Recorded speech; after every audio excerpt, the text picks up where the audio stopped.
bananas.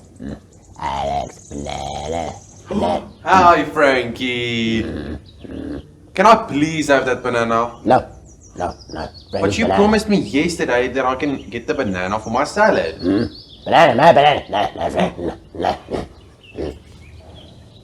Frankie didn't want to give his banana to me. Hey Diego, wow, you look nice. What you been up to? Hi, Cora. I was actually making a fruit salad and then I couldn't because Frankie didn't want to give his banana to me. Yesterday, he told me I can have his banana and now he doesn't want to give it to me. Well, that does sound like Frankie. You know, people are always changing. Only God is unchanging. Unchanging? What do you mean?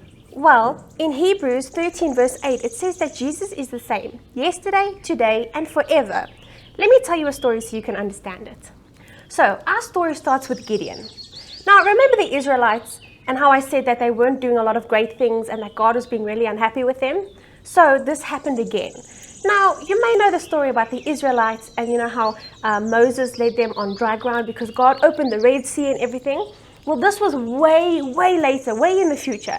So, whenever the Israelites did things that God was not happy with, God never left them, but He would hand them over to the Midianites. The Midianites were not the Israelites' friends, and they would do terrible things to them. They'd steal their crops, do a whole lot of things that God would let happen because the Israelites were being really evil. One day, when Gideon was working, he was hiding in a cave from the Midianites. Then the angel of the Lord appeared to him, saying, "The Lord is with you, mighty warrior." Then Gideon replied, "But sir, if the Lord is with us, how come all these bad things are happening to us?" The Lord replied, "Go with all your strength, and I will help you defeat the Midianites."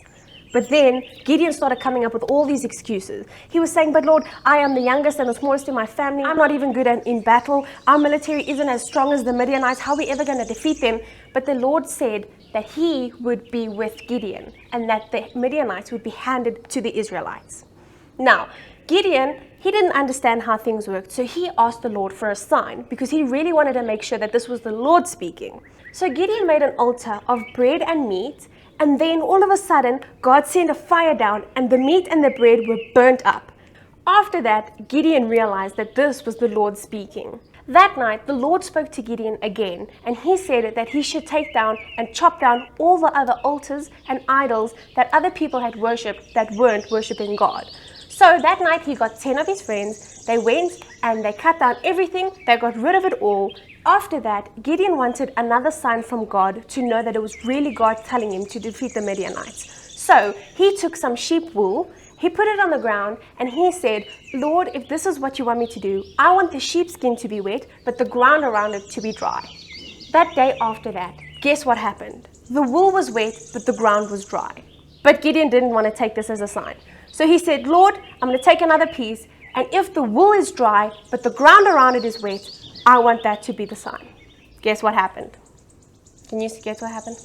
I think the wool was dry. And the ground around it was wet. So Gideon took this as the final sign, and he gathered a lot of men, like 32,000 men, to come and help him defeat the Midianites. But God had done some strange things to separate all these men and send other men away. Eventually, only 300 men of those 32,000 men were left. Gideon was so scared because he only had 300 men to defeat this huge army. He was petrified. But God had other plans. That night, the Lord told Gideon to go to the Midianites' camp to see what they were talking about. So Gideon grabbed a friend of his, they went down, and he heard the Midianites talking. The Midianite told his friend that he had this bizarre dream of this round loaf of bread coming rolling down into their camp and crushing one of the tents. A piece of bread? Yeah, bizarre, right? So his friend replied and he said, "This must be about Gideon and him defeating us." The Midianites became so scared because of that weird dream. When Gideon heard this, he was so excited because he knew that God was on his side. So he ran up, he got all the men that were there, and he blew the trumpet and he declared war. But when he did this, the Midianites were so scared that they ran around and even turned on each other. And the Midianites were defeated and handed over to the Israelites. You see, Diego, no matter how many times we disappoint God, He's always there for us. In all these stories that we have learned, even though we do silly things or mess up, God is still waiting for us and He still loves us and He's waiting for us to come back to Him. I think we should go pick some bananas by the riverside. But wait, what about the next letter of the alphabet? Well, actually, I found it. It's the letter U that reveals God is unchanging. Wow, Cora, you're really good at this. I think we should go pick some bananas for my fruit salad. Let's go.